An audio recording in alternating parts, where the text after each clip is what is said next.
अस्सलामुअलैकुम friends, welcome back to my channel novels by Areej Shah. तो friends, आज हम अपना न्यू नावल स्टार्ट करते हैं जिसका नाम है मुजरिम से महरम। उम्मीद है ये नावल आपको भी पसंद आएगा। तो हम अपने नावल की आज फर्स्ट एपिसोड स्टार्ट करते हैं। बहनाम बेटा, ज़रा यहाँ आओ मेरे पास। रुखसार जो बिस्तर में लेटी थी, इसे अपने पास बुला लिया। वो कोई किताब पढ़ रही थी जिसे हाथ में लिए वो इनके पास आ गई। जी अम्मी। बेटा, मैं कुछ चीज़ें तुम्हारे हवाले करना चाहती हूँ जो दरअसल तुम्हारी अमानत है मेरे पास। उन्होंने आंखों में आती नमी को पीछे को धकेलते हुए कहा। अमानत चीज़ें? क्या मतलब है अम्मी आपका? मैं कुछ समझी नहीं। इसने किताब एक तरफ रखते हुए उलझन भरे लहजे में कहा। इसके बर्थ सर्टिफिकेट से लेकर हसन की हर छोटी बड़ी चीज़ थी। लेकिन ये सब तो मैं जानती हूँ अम्मी, वो चीज़ों को देखकर कहने लगी। हाँ, उन्होंने ठंडी आह भरते हुए कहा, मगर अब इन्हें तुम ही ने संभालना है। उन्होंने कुछ तौक़ुफ़ के बाद कहा। बेटा, तुम जानती हो ना कि मैंने हमेशा तुम्हें दुनिया के गधों से बचा कर रखा है। इस बार वो अपने आंसू के सैलाबी रेले पर कोई बंद ना बांध सकी। अम्मी, ये बात मैं बहुत अच्छी तरह से जानती हूँ, इसने इनके हाथ अपने हाथों में लेते हुए कहा। तो फिर तुम ये भी जानती होगी कि मेरी औकात और हैसियत क्या है। उन्होंने नज़रें झुकाए कहा। अम्मी, आखिर हुआ क्या है? वो परेशान हो गई। मुझे मुझे अल्लाह ताला के पास जाना है और मेरे पास ज़्यादा वक्त नहीं है मेरी जान। मुझे अपने अब्बू के पास दफन करवाना। उन्होंने इसके आगे हाथ जोड़ दिए थे। अम्मी, वो तड़प उठी। जानती हूँ कि तुम बहुत अकेली हो जाओगी मेरी जान, लेकिन फ़िक्र ना करो। पहले मेरी वजह से तुम इस ज़िंदान में कैद थी, लेकिन अब ऐसा नहीं होगा। अब तुम यहाँ से आज़ाद हो जाओगी इंशाअल्लाह, और एक इंसान ही तुम्हें यहाँ से आज़ाद करवाएगा इंशाअल्लाह। ये एक बेबस माँ की दुआ है। उन्होंने बहनाम की पेशानी चूमते हुए कहा। मुझे माफ़ कर दो बहनाम, मैं बहुत बुरी हूँ। मैं तुम्हें इस ज़िंदान से बाहर नहीं ले जा सकी, मगर मैं मजबूर थी मेरी जान। अगर मैं दूसरी दफ़ा यहाँ से भागने की कोशिश करती तो ये दरिंदे वाकई तुम्हें गधों के आगे डाल देते। उन्होंने बेबसी की इंतहा पर कहा।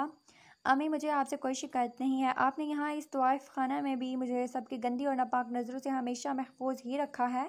वो इनके हाथ चूमते हुए कहने लगी।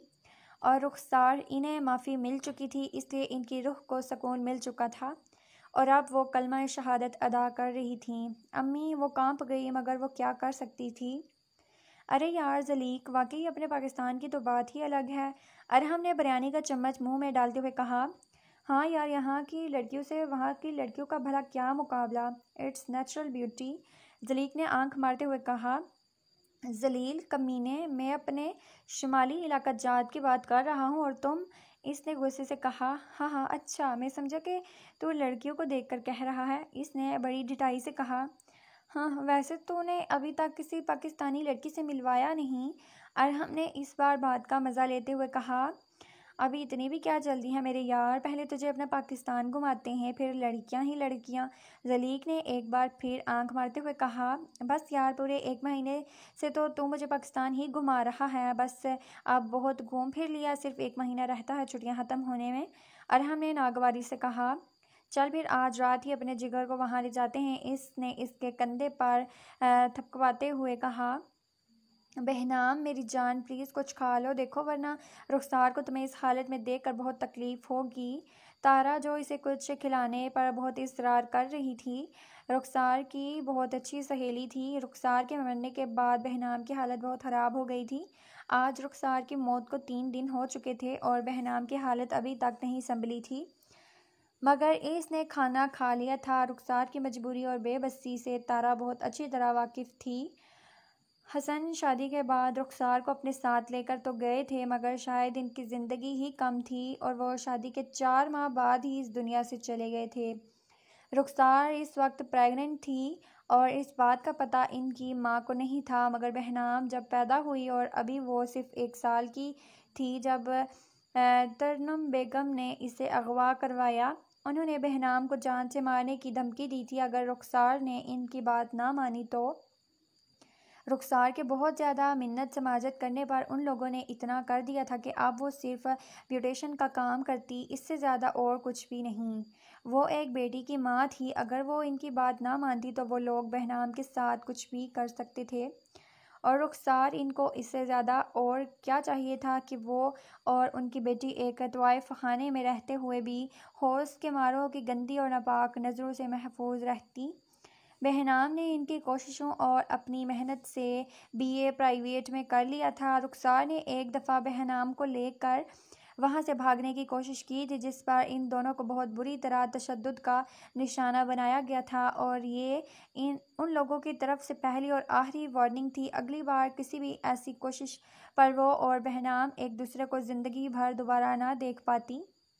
बहनाम हर छोटी बड़ी बात से मुकम्मल तौर पर आगाह थी और बहनाम वो वहाँ से फ़ौरन भाग जाना चाहती थी, मगर इसकी हालत बहुत ख़राब थी। इसे अंदाज़ा नहीं था कि रुखसार की मौत पर वो यूं जिंदा लाश बन जाएगी। मगर यहाँ भी एक मसला था, इसे यहाँ से भागना तो था मगर अकेले नहीं।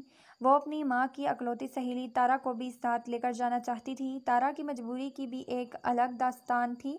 वहाँ कोई अपनी खुशी से नहीं आता था, हर एक मजबूरी में ही वहाँ आता था। वो सिर्फ इसे ही देखता रहा। वो कसम खाकर कह सकता था कि इसने इससे ज़्यादा खूबसूरत लड़की आज तक नहीं देखी थी। वो लड़की अपने लंबे स्याह सिल्की बालों को कंघी कर रही थी। वो मुकम्मल तौर पर अपने आप में मगन थी। इसकी बड़ी बड़ी स्याह खूबसूरत आंखें, घनी पलकें, लंबी पतली नाक और बहुत खूबसूरत बारीक और नाजुक गुलाबी होंठ थे। मगर एक बात बहुत अजीब थी, इसके चेहरे पर इतनी चमक और खूबसूरती के बावजूद भी इसकी आंखों में कोई दर्द था, कोई बहुत गहरी सोच थी जिसमें वो इस वक्त मुकम्मल तौर पर खोई हुई थी, और शायद इसी सोच की वजह से ही वो अभी तक इसे देख नहीं सकी थी जो मुकम्मल तौर पर इसे ही देख रहा था। और वो इसके दिल तो उस वक्त जैसे किसी ने मट्ठी में जकड़ लिया था। वो सांस तक लेना भूल गया था। वो तो शायद अपने दिल को धड़कता भी महसूस नहीं कर पा रहा था। अगर हसन गिरफ्तार करता है तो वो इस वक्त हसन की कैद में आ चुका था। अगर किसी को पहली नज़र में मोहब्बत होती है तो वो कसम खाकर कह सकता है कि वो पहली नज़र की मोहब्बत में मुब्तला हो चुका था। इसका दिल बेइख्तियार चाहा कि वो फ़ौरन इसे वहाँ से किसी ऐसी जगह ले जाए जहाँ कोई और इसे ना देख सके। मगर वो यहाँ क्या कर रही थी, और इसके चेहरे पर कोई ज़ाहरी खूबसूरती तो नहीं थी, और इस बात की गवाही इसके चेहरे पर मौजूद चमक बता रही थी, और वो कोई ऐसी वैसी चमक हरगिज़ न थी, वो नूर की चमक थी। हाँ, इसे इस बात का 100% यकीन था कि इसके चेहरे पर नूर था। अगले ही लम्हे इसने खुद को बेइख्तियार इसके पास जाते पाया। एक्सक्यूज़ मी, अरहम ने इसे मुखातिब किया। बहनाम इसे अपने सामने देकर चौंकी। वो या कोई भी मर्द इस जगह के इस हिस्से में भला कैसे आ सकता था। इसने फ़ौरन अपना दुपट्टा ओढ़ा और इससे अपना चेहरा भी ढांप लिया। आपका नाम क्या है? अरहम इसकी इस हरकत पर चौंका, मगर फिर फ़ौरन संभल गया। इसे इस बात पर झटका ज़रूर लगा, बल्कि बहुत बड़ा झटका, कि एक ऐसी जगह रहने वाली लड़की दुपट्टा भी ओढ़ सकती थी और चेहरा भी ढांप सकती थी। मगर इसने इसकी इस अदा को बहुत पसंद किया। आप बहुत खूबसूरत हैं। अरहम ने इसकी तारीफ़ करना फ़र्ज समझा। बहनाम ने इसकी किसी भी बात का जवाब देना ज़रूरी ना समझा और अंदर जाने लगी।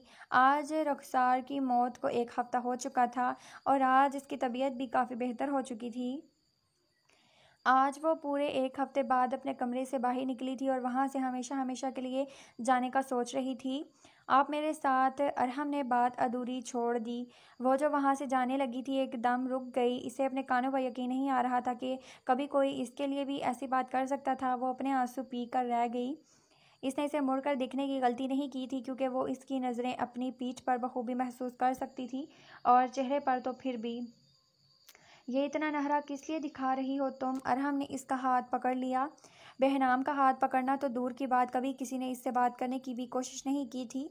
वो जब इम्तहानात देने जाती तो नकाब लगा कर ही जाती थी।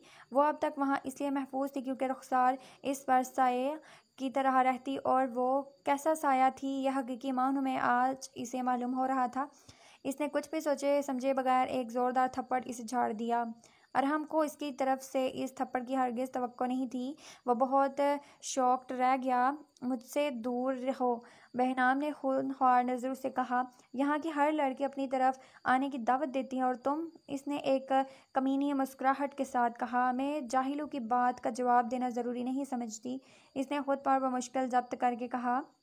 अरहम ने ऐसा तो कुछ नहीं किया था जो गैर मुतवक्का होता। वो वहाँ इसीलिए ही आया था। बहनाम ने सच्चे दिल से वहाँ से फ़रार होने की दुआ की थी।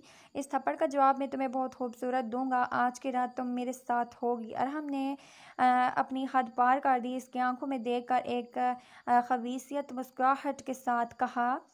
भूल है ये तुम्हारी, इसने डरते दिल को मजबूत लहजे के साथ कहा। और अगर ऐसा हुआ तो अगला पूरा दिन और अगली रात भी तुम मेरे साथ गुजारोगी, इसने इसे ऑफर की। मैं तुम्हारी ज़ुबान खींच लूँगी। बहनाम ने इसे दूसरा थप्पड़ मारना चाहा, मगर इस बार अरहम ने इसका हाथ पकड़ लिया। तो मिलते हैं एक बहुत खूबसूरत शाम को, अरहम ने इसे आंख मारते हुए कहा। बकवास बंद करो अपनी। बहनाम तड़प उठी, मगर वो इसकी बात सुनने से पहले ही आगे बढ़ गया। अरहम आज दूसरी बार वहां आया था, पहली दफ़ा 3-4 दिन पहले जलीक के साथ, और अब अकेले। आज तारा वहां नहीं थी और ना ही मैडम। रुखसार ने मरते वक्त तमाम ताल्लुकात का वास्ता देकर मैडम से वादा लिया था कि वो इनकी बेटी को बहिफाजत यहाँ से आज़ाद कर देंगी, और वो मान भी गई थी। इसलिए अब कायम मुकाम मैडम ने अरहम के इतनी बड़ी रकम देने के बाद बहनाम को नींद की गोलियां देकर इसे अरहम के हवाले कर दिया था। अरहम पहले तो सिर्फ एक रात का सोच रहा था, मगर चूंकि बहनाम ने थप्पड़ मार कर इसकी अना को ज़ख्मी किया था, इसलिए वो अब इसे पूरे 1 हफ्ते के लिए ले गया था। अरहम हाशिर अपने अमीर व कबीर बाप की अकलौती औलाद था, मगर वो बिगड़ा इस वजह से नहीं था। और अगर हाशिर साहब को अपने लाडले साहबजादे की किसी भी ऐसी वैसी हरकत की ज़रा सी भी भनक पड़ जाती, तो वो इसी वक्त इसकी ऐसी छतरोल करते कि वो दोबारा कभी ख्वाब में भी ये सब कुछ करने का ना सोचता। मगर मसला तो सारा यही था कि पिछले कुछ सालों से वो इतने मसरूफ़ हो गए थे कि अरहम को अलग वक्त ही नहीं दे पा रहे थे। जब वो फारिग होते तो अरहम मसरूफ़ होता, और जब अरहम फारिग होता तो वो मसरूफ़। अरहम की ज़िंदगी की कहानी कुछ यूँ थी कि उनके माँ बाप की पसंद की शादी थी, मगर अरहम अभी सिर्फ 5 साल का था जब सबीना की मौत हो गई थी। वो लोग इस वक्त कनाडा में थे। सबीना से उन्होंने पहली और आखिरी मोहब्बत की थी। इनके घर वाले इनकी दूसरी शादी पर इसरार करते रहे, मगर वो ना माने। उन लोगों ने अरहम की खातिर ही दूसरी शादी कर लेने को कहा, तो वो इस बात पर गौर करने लगे। फिर इनके एक दोस्त ने एक दाई अम्मा का बताया, जिससे सारा मसला ही हल हो गया। हलीमा अम्मा इनके इन्हीं दोस्त के बच्चों की दाया थी, और अब वो अरहम की भी देखभाल करने लगी थी। अरहम इन्हें अम्मा कहता और हाशिर साहब के बाद सिर्फ इन्हीं की ही बात मानता था। उन्होंने एक सगी माँ की ही तरह अरहम की देखभाल और तरबियत की थी। इसे सोम व सलात का पाबंद बनाया, और ये इन्हीं की अच्छी तरबियत का ही नतीजा था कि वो कनाडा में रहते हुए भी 16-17 साल की उम्र तक 5 वक्त की नमाज़ पढ़ता, रोज़ाना कुरान पाक की तिलावत करता और अक्सर औक़ात तहज्जुद भी पढ़ लेता, मगर सिर्फ 16-17 साल तक। वो 16 साल का था जब हलीमा अम्मा को हमेशा के लिए पाकिस्तान आना पड़ा था। इनके दोनों बेटों को बहुत अच्छी नौकरी मिल गई थी, और अब वो बिल्कुल भी ये गवारा नहीं करते थे कि इनकी माँ इस उम्र में भी गैर मुल्क में काम करें। और तभी अरहम कॉलेज जाने लगा था, और इसकी नई नई दोस्ती जलीक से हुई थी। वो पाकिस्तान से तालीम के लिए वहाँ आया था। जलीक भी पाकिस्तान के एक बड़े अमीर बाप का बेटा था। इसने पहली दफ़ा अरहम को एक सिगरेट पिलाई थी, जिसे अरहम ने बहुत मना करने के बाद फिर इसी की खातिर ले ली थी। और फिर यूं एक सिगरेट से शुरू होने के बाद अब वो इसे अपने साथ छुट्टियों में पाकिस्तान लेकर आया था। अरहम का पाकिस्तान में अपना एक ज़ाती बंगला था जो हाशिर साहब ने इसके लिए लिया था, और अरहम पिछले साल ही छुट्टियों वहाँ रह कर गया था। अब इस बार वो रह तो जलीक के साथ रहा था, मगर वो अपने बंगले में ही रहना चाहता था, मुकम्मल प्राइवेसी के साथ। और रहता भी अगर बहनाम ना होती तो। जलीक को अरहम के इस बंगले के बारे में पता नहीं था, और ना ही अरहम इसे बताने का कोई इरादा रखता था। और अब वो इस बात पर शुक्र अदा कर रहा था कि इसने जलीक को नहीं बताया था, क्योंकि वो नहीं चाहता था कि जलीक को किसी भी तरह बहनाम के बारे में पता चले। वो चाहता था कि जलीक को लगे कि इस काम में वो इसका मुरीद था और ख़ुद कुछ भी नहीं कर सकता था। शुक्र कि आपको होश तो आया जान मन, बड़ा ही इंतज़ार करवाया आपने तो। बहनाम ने आंखें खोली तो इसने चहकते हुए कहा। बहनाम को अपना सर बहुत भारी महसूस हो रहा था। वो ठीक से आंखें नहीं खोल पा रही थी। वो चंद लम्हे होश में आने के लिए जद्दोजहद कर रही थी। जैसे ही इसे सब कुछ याद आया वो फ़ौरन उठी, मगर बेसूद। जान पहले आराम कर लें, फिर सुकून से उठना, इसने बहुत खुशगवार लहजे में कहा। तुम? बहनाम ने उंगली उठाकर कहा। तुम? अरहम। अरहम हाशिर नाम है मेरा, दिले जानम। अरहम ने इसकी बात काट कर मुस्कुराते हुए कहा। तुम्हारी हिम्मत कैसे हुई मेरे साथ ये सब करने की? इसने गुस्से से कहा। रिलैक्स मेरी जान, रिलैक्स, इसने बहुत धीमे लहजे में कहा। Just shut up. इस बार वो पूरी शिद्दत से चिल्लाई थी। मैं नहीं, तुम।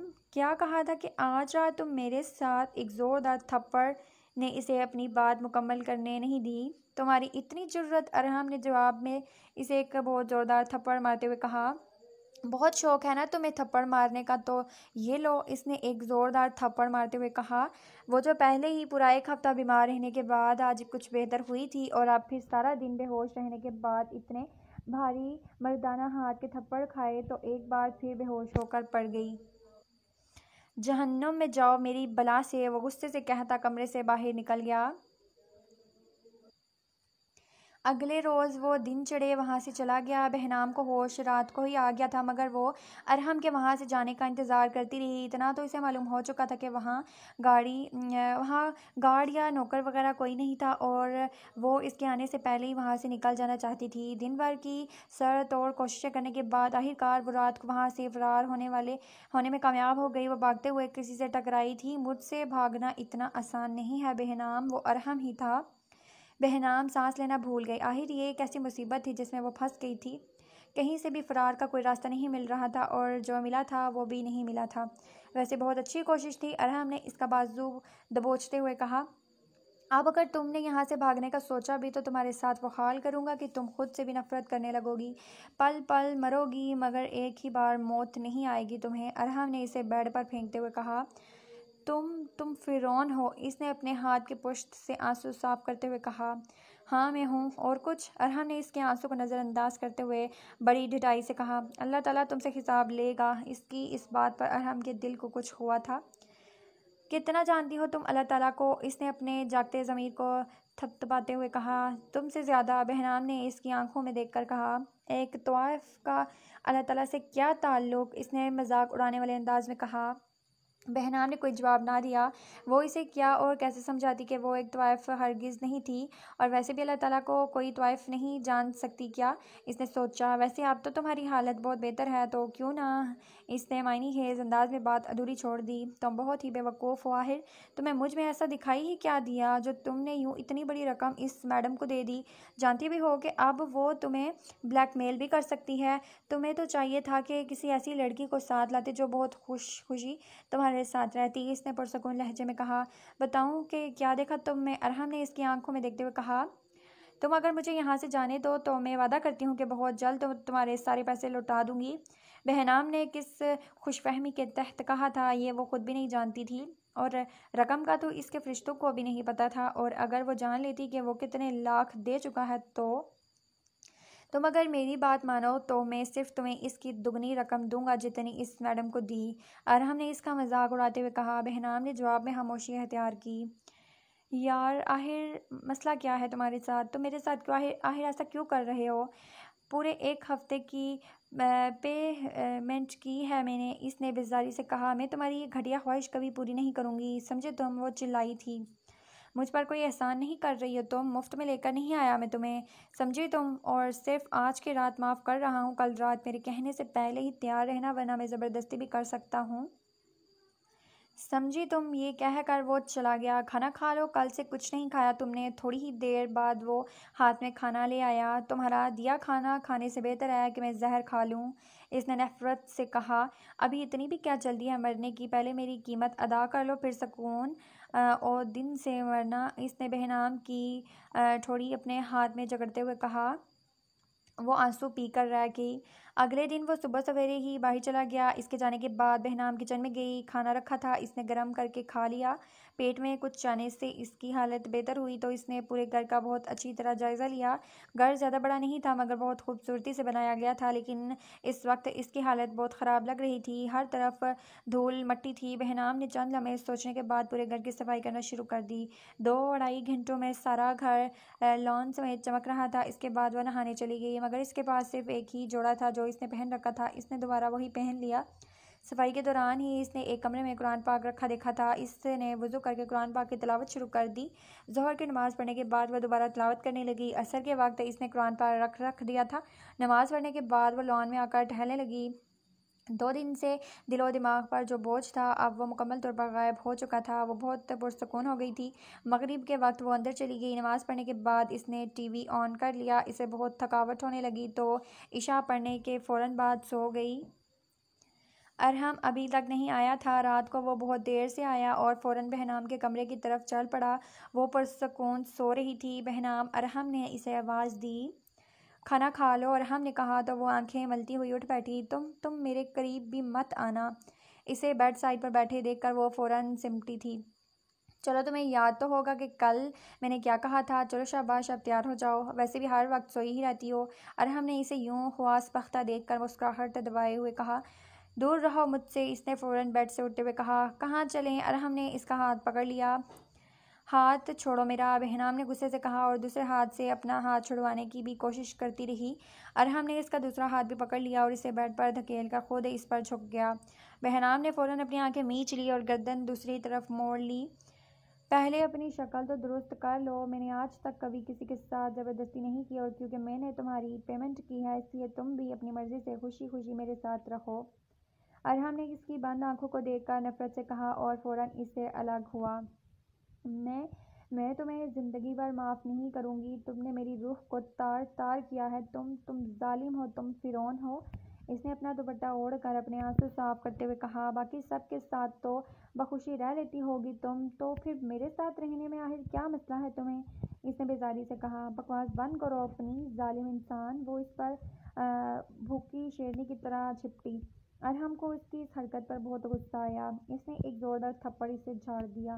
वो फ़ौरन बेड पर ढह गई। वो दरवाज़ा ज़ोर से बंद करता चला गया। अगले दिन वो देर से उठा और घर पर पहली नज़र पड़ते ही इसे आई तब्दीली का एहसास हुआ। वो ज़रे-लब मुस्कुराते हुए पूरे घर का जायज़ा लेने लगा। वाओ! इसके मुँह से बेख्तियार निकला, वाकई बड़े कमाल की हो तुम बहनाम। वो ज़ेरे-लब बड़बड़ाया। अचानक इसे भूख महसूस होने लगी तो वो किचन में चला गया। खाना देखते ही इसे फ़ौरन बहनाम का ख्याल आया। वो खाना गर्म करके इसी के कमरे में चला गया। बहनाम, इसने खाना एक तरफ रखते हुए इसे आवाज़ दी जो अभी तक सो रही थी। बहनाम, इसने एक मरतबा फिर इसे आवाज़ दी मगर दूसरी तरफ मुकम्मल खामोशी थी। अच्छा यार, कल के थप्पड़ के लिए सॉरी, इसने इसके लिए खाना निकालते हुए कहा, मगर बहनाम ने तो जैसे ना बोलने की कसम खा रखी थी। क्या है यार, अब उठ भी जाओ। वो इससे ऐसे बात कर रहा था जैसे वो इसकी बेहतरीन दोस्त हो और इस वक्त उससे नाराज़ हो। बहनाम, अरहम ने इसका हाथ हिलाया तो दंग रह गया।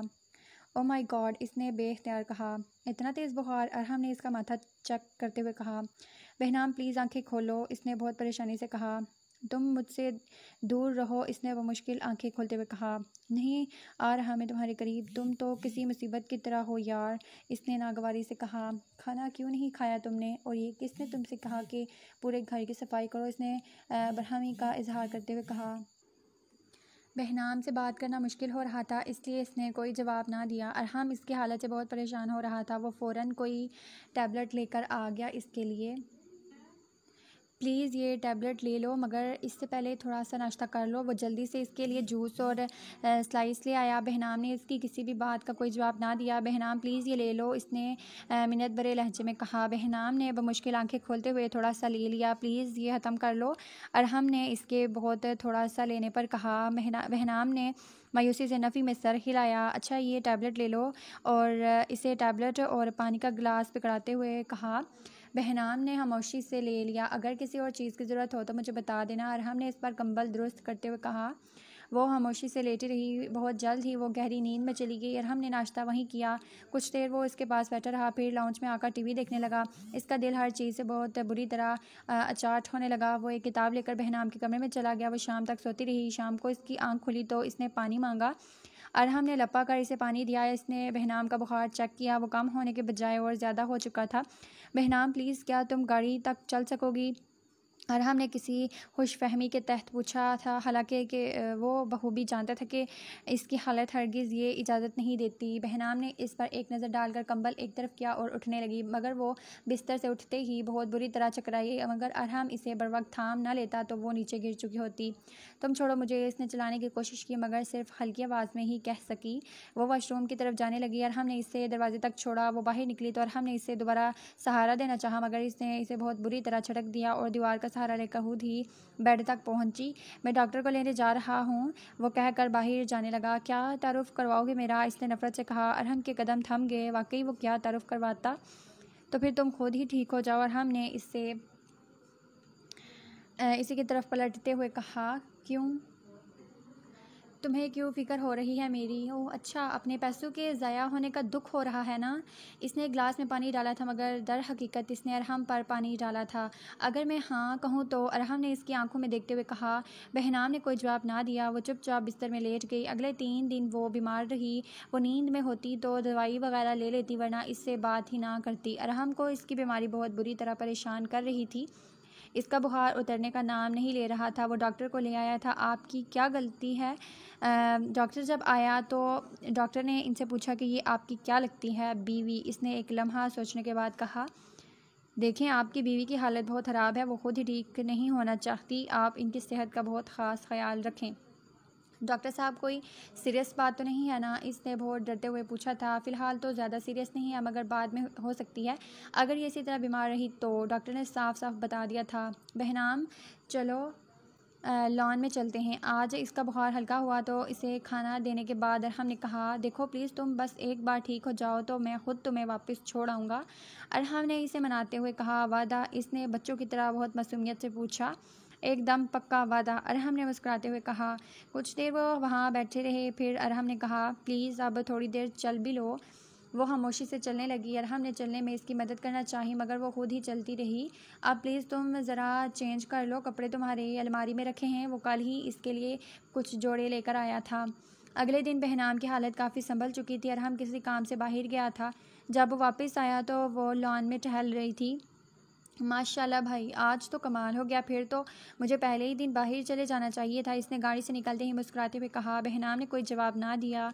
वो हाथ में कुछ शॉपर्स लिए अंदर चला गया। चलो आओ फिर फल खाते हैं। कुछ देर बाद वो फल ट्रे में लिए बाहर आया। बहनाम ने अब भी कोई जवाब ना दिया। वो बस खामोशी से टहलती रही, ऐसे जैसे वो वहाँ बिल्कुल अकेली हो। बहनाम, अरहम ने इसे आवाज़ दी मगर फिर भी इसने कोई जवाब ना दिया। कुछ बात करनी है तुमसे, अरहम ने इसके पास जाकर कहा।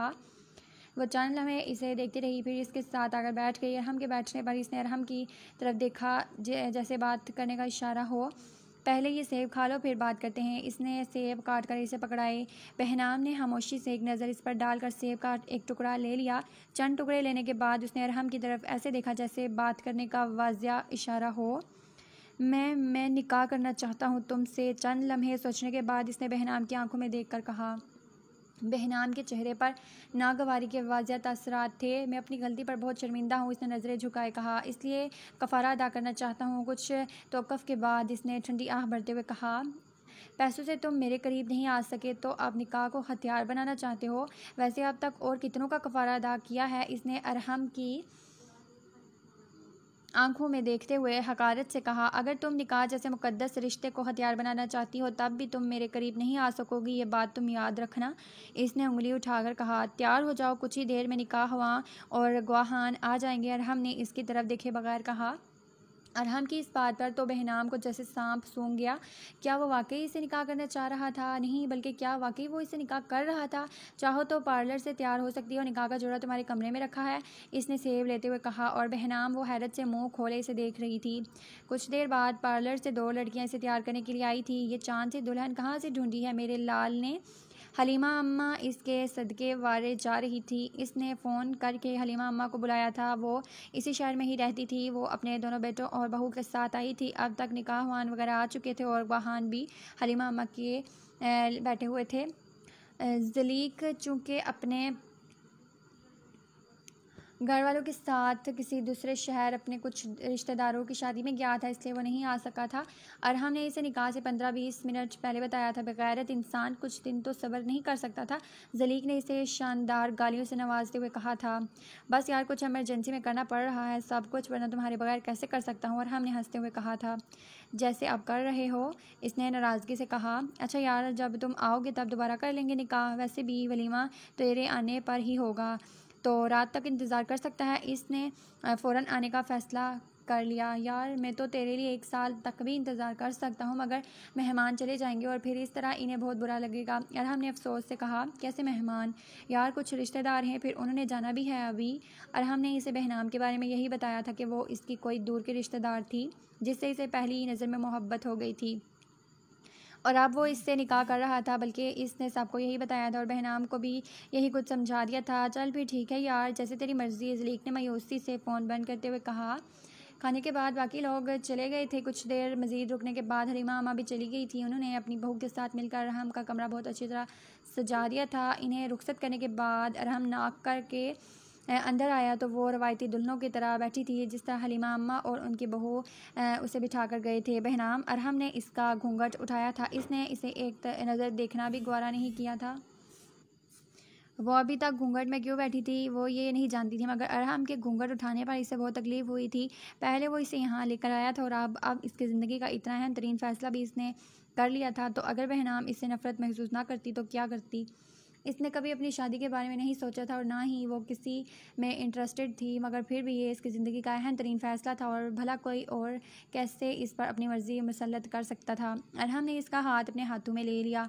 निकाह जैसे अजीम रिश्ते को हथियार बनाने में तुम कामयाब हो गए हो। वो अरहम भाई आपकी तो दाद देनी पड़ेगी। इसने अपना हाथ इसके हाथ से तकरीबन खींचते हुए कहा, बहनाम प्लीज़ मुझे माफ़ कर दो, सिर्फ एक बार प्लीज़। अरहम ने अब की बार इसका हाथ नहीं पकड़ा था। बहनाम एक हकारत भरी नज़र इस पर डाल कर बेड से उतर गई थी।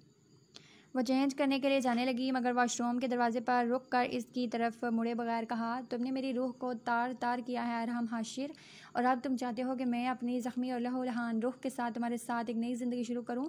तुम अपनी ज़िंदगी गुजार सकते हो, मगर मुझे अपने साथ घसीटने की कोशिश मत करना। वो कह कर रुकी नहीं थी। अरहम बेड पर पड़ी फूलों की पत्तियां हाथ में लेकर देखने लगा। वो ये फूल और इनकी तमाम खुशबू बहनाम पर नछावर करना चाहता था। काश के वो पहले दिन ही इसे निकाह का पैगाम दे देता, मगर काश के यही काश ही ना होता। काश। कुछ देर बाद वॉशरूम का दरवाज़ा खुला तो वो अपने खवासों में वापस आया। इसने फ़ौरन पत्तियां बेड पर गिरा दी। बहनाम तकिया लेकर सोफ़े की तरफ चली गई। प्लीज़ तुम बेड पर सो जा, मैं सोफ़े पर सो लूँगा, अरहम ने फ़ौरन कहा था, मगर बहनाम ने इसकी बात सुनी अनसुनी कर दी और सोफ़े पर लेट गई। वो थोड़ी देर खामोशी से इसे देखता रहा, फिर चेंज करने चला गया। जब वो वापस आया तो बहनाम सोफ़े पर नहीं थी और ना ही बेड पर, बल्कि वो तो पूरे कमरे में ही नहीं थी। वो खामोशी से सोफ़े पर लेट गया। चंद मिनट बाद कमरे का दरवाज़ा खुला और वो अंदर आई तो हाथ में पानी का जग था। वो जग साइड टेबल पर रख कर सोफ़े की तरफ बढ़ी तो इसके कदम थम गए। वो इसे सोफ़े पर देख कर गुस्सा हुई, मगर फिर ये ख्याल आने पर कि ये इसका घर तो नहीं था, खामोशी से बेड पर लेट गई। इसकी आंख अजान की आवाज़ पर खुली थी। वो उठकर नमाज़ पढ़ने लगी। नमाज के बाद वो दूसरे कमरे से कुरान पाक ले आई और तिलावत करने लगी। अरहम इसकी तिलावत के दौरान ही जाग गया था। इसने दूसरे कमरे में जाकर नमाज़ पढ़ी। दरअसल वो अपने परवरदिगार पाक के आगे अपने दिल का बोझ हल्का करना चाहता था और इसने ऐसा ही किया था। तिलावत के बाद वो वर्जिश के लिए निकल गया। पिछले कुछ दिनों से इसकी वर्जिश सही से हो नहीं पा रही थी, ख़ास तौर पर जब से बहनाम बीमार हुई थी। वो वापस आया तो बहनाम नाश्ता बना चुकी थी। दोनों ने बहुत खामोशी से नाश्ता किया था। मैं कनाडा जा रहा हूँ 1 हफ़्ते बाद, अरहम ने टीवी देखते हुए कहा। बहनाम ने कोई जवाब ना दिया। इसकी बला से वो भाड़ में जाए। हलीमा अम्मा आकर रहेंगी तुम्हारे साथ। तुम्हारे पेपर्स बनने में काफ़ी दिन लग जाएंगे और मेरा जाना भी बहुत ज़रूरी है, वरना ना जाता। इसे बहनाम से जवाब की उम्मीद थी भी नहीं, इसलिए ख़ुद ही बताता गया। तुम चाहो तो MA प्राइवेट भी कर सकती हो, वरना यूनिवर्सिटी ज्वाइन कर लो। इसकी इस बात पर बहनाम को झटका लगा था। वो भला ये बात कैसे जानता था कि इसने MA ही करना था। वो हैरत से इसे देखने लगी। तुम्हें कैसे? वो बेख्तियार इसे पूछने लगी, मगर अरहम ने इसकी बात काट दी। सब कुछ जानता हूँ तुम्हारे बारे में, और हाँ चाहो तो तारा आंटी को भी बुलवा सकती हो यहाँ रहने के लिए। इनका एड्रेस और उनका नंबर मैं रखा हुआ है, और तुम्हारे सारे डॉक्यूमेंट्स भी। अरहम ने टीवी पर नज़र जमाए यूँ कहा जैसे वो इसे कोई खबर पढ़ कर सुना रहा हो। लेकिन बहनाम ने हैरत ज़दा होकर एक बार फिर कुछ कहना चाहा, मगर इस बार भी अरहम ने इसे कुछ ना बोलने दिया। शौहर हूँ मैं तुम्हारा मेरी जान, इतना तो हक बनता है ना मेरा। इसने टीवी से नज़रें हटाकर इसके चेहरे को अपनी नज़रों के हसार में लेते हुए कहा। बहनाम को इसकी नज़रों से उलझन होने लगी तो वो उठने लगी तो अरहम ने इसे मुखातिब किया, यार प्लीज़ अब 1 कप चाय तो पिला दो। कनाडा में इतनी अच्छी चाय कहाँ से मिलेगी। वो इससे जितना दूर होती अरहम इसके इतना करीब हो जाता। वो बात ना करती और वो बार बार इसे मुखातिब करता। वो इसके लिए चाय ले आई, सिर्फ 1 कप। इसने हैरानी से देखा। सिर्फ तुमने पीनी है तो जाहिर है 1 कप ही होगा, और वैसे भी तुमने खुद ही तो कहा था कि 1 कप। तो इसने नाराज़गी से कहा, मेरा मतलब तुम अपने लिए नहीं लाई। इसने कप मेज़ पर रखते हुए कहा, मैंने नहीं पीनी। इसने रिमोट उठाते हुए रुखाई से कहा, अच्छा। इसने मायूसी से कहा, चलो तैयार हो जाओ, शॉपिंग पे चलते हैं। चाय पीने के बाद इसने कहा, तुम चले जाओ। बहनाम ने इसकी तरफ देखे बगैर कहा। अरहम को बहुत दुख हुआ, मगर वो खुश रहा। 1 माह बाद वो कनाडा चला गया। अरहम खुद कॉल करता और स्काइप पर आता, वरना बहनाम इसे कभी कॉल ना करती। इसने खुद को यूनिवर्सिटी में मसरूफ़ कर लिया था। यूनिवर्सिटी में वो नकाब लगाती, घर में सफाई वगैरह के लिए एक मुलाजमा थी, खाना वगैरह बहनाम खुद ही बनाती। हलीमा अम्मा इसके साथ थी। 2 हफ्ते बाद तारा इसके पास आती और चंद एक दिन रहने के बाद चली जाती। वो एक यतीम खाने में नौकरी कर रही थी। जिस दिन अरहम बहनाम को यहाँ लाया था इसी दिन वो वहीं थी। वो अगले दिन वापस आई थी और बहनाम के बारे में पता चले पर उन्होंने अपना सर पीट लिया था। वो इसे जहन्नुम में अकेला छोड़कर गई ही क्यों थी। बहुत ज़्यादा मिन्नतें करने पर इस कायम मुकाम मैडम ने इन्हें अरहम का नंबर दिया था। उन्होंने फ़ौरन रब्ता किया था और अरहम को बहनाम और इसकी माँ के बारे में सब कुछ बताया था, जिसे सुनकर इसे बहुत अफसोस हुआ। इसे अपने किए पर बहुत नदामत हुई, जिसकी वजह से वो इतने अरसे बाद अपने परवरदिगार अज़ीम के हज़ूर सजदा रेज़ हुआ था। दुआ मांगने तक वो बहनाम से निकाह करने पुख्ता इरादा कर चुका था। वो जानता था कि यह बहनाम की ज़िंदगी का अहम तरीन फ़ैसला था और इसे यूँ करने का कितन कोई हक़ नहीं था, मगर इसके पास कोई दूसरा रास्ता भी नहीं था। अब चाहे वो इस निकाह से खुश होती या नहीं, मगर वो अपने गुनाह का कफ़ारा अदा करना चाहता था। बेटा, कौन सी ऐसी सूरत है, ऐसी कौन सी औरत है जो अमीर व कबीर घराने से और अपनी खुशी से यहाँ आती है, और कौन सा ऐसा मर्द है जो मजबूरी और गुर्बत में यहाँ आता है। औरत को इसकी मजबूरी यहाँ लाती है और मर्द को इसकी अमीरी। तारा ने एक ठंडी आह भरते हुए कहा, अगर मर्द अपनी खौज पूरी करने के बजाय वहाँ की औरत को अपने निकाह में ले ले तो शायद ये जुर्म अगर ख़त्म ना भी हो तो किसी हद तक काम तो हो जाएगा। अब ये मर्द के इख्तियार में है कि वो अपनी खौज पूरी करके मुजरिम बनना चाहता है या फिर निकाह करके महरम। बज़ाहिर तो मुजरिम और महरम में सिर्फ एक नुक्ते का ही फ़र्क है, लेकिन दर हकीकत ये ज़िंदगी और मौत का सा फ़र्क है। जिस तरह एक धड़कन ज़िंदा या मुर्दा होने का पता देती है, बिल्कुल इसी तरह मर्द का महरम बनना औरत को एक नई ज़िंदगी देता है, जबकि इसका महरम बन जाना इसे एक और मौत मारता है। वो मौत के जो हकीकी मौत से बहुत ज़्यादा तकलीफ़ दा और जानलेवा होती है। वो मौत जो पल पल मारती है मगर ज़िंदा रख के। वो मौत के जब असल मौत आती है तो वो तकलीफ़ के बजाय आज़ादी और राहत बनकर आती है। तो है कोई जो सोचे। इसने कनाडा जाकर हाशिर साहब को सब कुछ बता दिया था। मैं सब कुछ जानता हूँ और हम उन्होंने इसकी हरकतों पर कहा था। मैं तुम पर कोई ज़बरदस्ती करके तुम्हें सुधारना नहीं चाहता। याद है मैं इशारों में तुमसे कितनी मरतबा पूछा करता था कि सब कुछ ठीक तो है, तो तुम मुझे धोखे में रखते थे और मैंने भी तुम पर यही जाहिर किया कि मैं कुछ भी नहीं जानता, क्योंकि अगर मैं उसी वक्त तुम्हें बता देता तो तुम मुझ पर शक करते कि मैं तुम्हारी जासूसी करवाता हूँ और फिर तुम मुझसे बदजन हो जाते। मैं तुम्हें खुद से दूर नहीं करना चाहता था, सिर्फ तुम ही तो मेरा अकलौता रिश्ता हो। उन्होंने इसके कंधे पर बाजू फैलाते हुए कहा, और मुझे अपने बेटे पर फ़ख्र है कि इसे बुरी आदतें ज़्यादा देर रास नहीं आई हैं। अब तो मैं कुछ अरसे तक फ़ारिग होने वाला हूँ और फिर पाकिस्तान चला जाऊँगा, लेकिन अगर तुम साथ चलते तो ज़्यादा अच्छा था। पापा, मैं तो अभी एक लंबे अरसे तक फ़ारिग होने वाला नहीं। आप अपनी बहू के पास चले जाएं, वैसे भी वो अपनी ज़िंदगी में बहुत खुश है और मैं अभी इसे डिस्टर्ब करना नहीं चाहता। इसने मायूसी से कहा, इसकी ज़िंदगी तुम हो और हम, और एक बात याद रखना, इसे कभी भी कुछ मत कहना। इसे तुम्हारे साथ नॉर्मल ज़िंदगी गुजारने में कुछ वक्त लगेगा और वह जितना वक्त लेना चाहे इसे देना, वरना मेरा तुम्हारे साथ कोई वास्ता नहीं होगा, क्योंकि बहरहाल मुझे अपनी बेटी ज़्यादा प्यारी है। उन्होंने इसे समझाया। इसने खामोशी से सारा इस बात में खिला दिया। और पढ़ाई कैसी हो रही है बेटा? उन्होंने चाय पीते हुए कहा। आज इन्हें आए हुए एक माह हो चुका था। वो शाम की चाय पी रहे थे। बस पापा, अब तो इम्तहानात होने वाले हैं। Very good. और मेरी बेटी का आगे का क्या इरादा है? उन्होंने प्यार से पूछा। इनकी हमेशा से एक ख्वाहिश थी कि इनकी भी एक बेटी होती, और अब वो अल्लाह ताला का बहुत शुक्र अदा करते कि बहनाम की शक्ल में इन्हें एक बहुत प्यारी और मासूम बेटी और बहू मिल गई थी। मैं आगे भी पढ़ना चाहती हूँ पापा, इसने सोचते हुए कहा। हाँ बेटा, अगर मैं तुमसे कुछ मांगूँ तो क्या तुम दोगी? वो बहुत संजीदा थी। जी पापा, आप हुक्म करें। तुम प्लीज़ अरहम को माफ़ कर दो, मेरी खातिर ही सही। वो अपनी गलती बल्कि अपने गुनाह पर बहुत शर्मिंदा है। उन्होंने मिन्नत भरे लहजे में कहा। प्लीज़ बेटा। उन्होंने इसके आगे बाकायदा हाथ जोड़ लिए थे। पापा, वो उठकर इनके कदमों में जा बैठी। पापा, ये क्या कह रहे हैं आप? मुझे इससे कोई गिला नहीं है। मैं तो कब का उसे माफ़ कर चुकी हूँ। और अपनी बात पर खुद बहनाम को बहुत हैरानी हुई। इसने इसके बारे में कुछ सोचा ही कब था और कब इसे माफ़ किया था, लेकिन फिर इसे फ़ौरन याद आया कि इसने तो अरहम के अलावा और कुछ सोचा ही नहीं था। इसे अपने आप से बहुत शिकायत हुई। उन्होंने इसे अपने पास बिठाया और इसे अरहम के बचपन से लेकर अब तक की बातें बताने लगे। बेटा, इंसान कभी भी गुमराह हो सकता है और इसे कभी भी हदायत मिल सकती हैं। उन्होंने एक ठंडी आह भरते हुए कहा था। अरहम इस कायब पर था। अरे हाँ यार पापा, वो आपकी लाडली रिमशा आपको ढेरों सलाम बोल रही थी। अच्छा, वालेकुम अस्सलाम, कैसी है वो?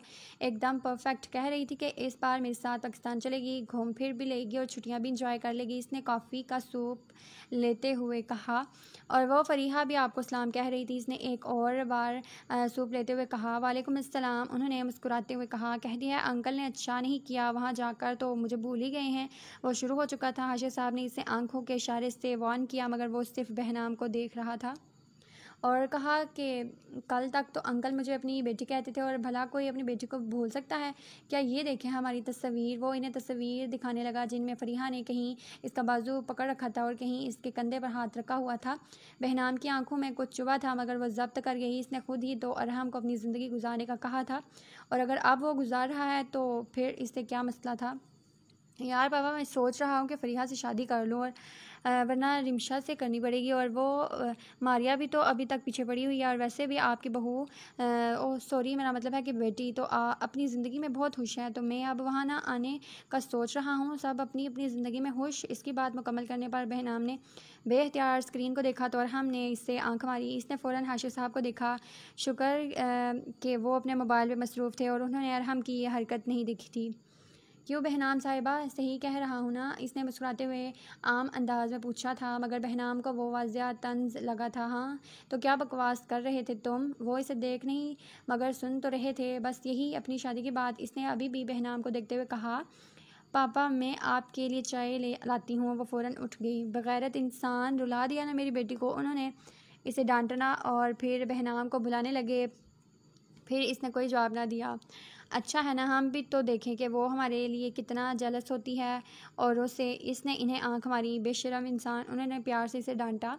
बहनाम के इम्तहानात ख़त्म होने के बाद वो और हाशिर साहब सैर व तफरीह के लिए रोज़ाना कहीं ना कहीं चले जाते और ढेरों तहाइफ लेकर अक्सर यतीम खाने भी चले जाते। देखो बहनाम मेरी जान, मर्द चाहे कितना भी बुरा क्यों ना हो वो फिर भी मर्द है, और औरत चाहे कितनी भी पाक दामन क्यों ना हो वो फिर भी औरत है। मर्द का माशरा है, और अगर औरत के लिए इसका घर है तो माशरा है, और अगर घर नहीं है तो माशरा भी नहीं है।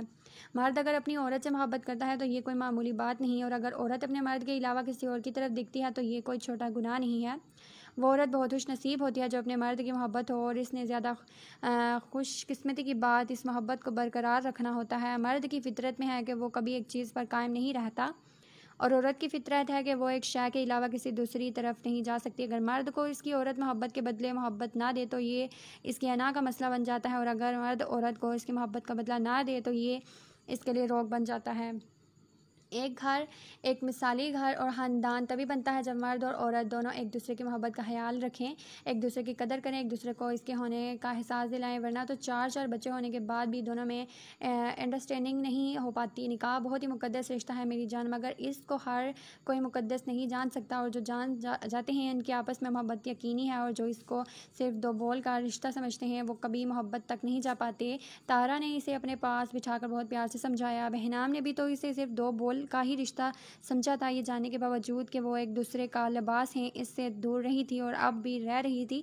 इसके दिल को कुछ हुआ था। घर आकर वो बहुत बेचैनी से अरहम की कॉल का इंतज़ार करने लगी, मगर इस दिन इसकी कोई कॉल ना आई। वो तो रोज़ाना कॉल करता था, मगर फिर आज क्या हुआ था, इसे बहुत परेशानी होने लगी। इसने सुबह इसे कॉल करने के लिए फ़ोन उठाया, मगर इसे कुछ झिझक महसूस हुई। अब वो आज इसकी कॉल का इंतज़ार करने लगी, मगर आज भी इसकी कॉल ना आई। इसने पूरा एक हफ़्ता कॉल नहीं की। वो हाशिर साहब से पूछना चाहती थी मगर नहीं पहुंच सकी। या मेरे अल्लाह वो बिल्कुल हैरियत से हो। इसने सच्चे दिल से इसके लिए दुआ की। अगले दिन हाशिर साहब बगैर बताए ही कहीं चले गए। काफ़ी देर तक जब वो वापस आए तो वो इन्हें कॉल करने लगी, मगर इनका मोबाइल बंद जा रहा था। इसे बहुत परेशानी होने लगी। एक तो पहले ही वो अरहम की वजह से परेशान थी, और अब हाशिर साहब भी। वो हलकान होने लगी। बहुत बोझल दिल के साथ वो रात का खाना बनाने लगी। 8:30 बजे वो खाना खा लेते थे, मगर अब तो 10 हो चुके थे। इसकी जान निकली जा रही थी। 10:30 बजे गाड़ी के अंदर आने की आवाज़ आई। इसने सुक्का सांस लिया था कि हाशिर साहब होंगे। वो फ़ौरन बाहर निकली। शुक्र है आप आ गए पापा, मैं बहुत परेशान हो रही थी।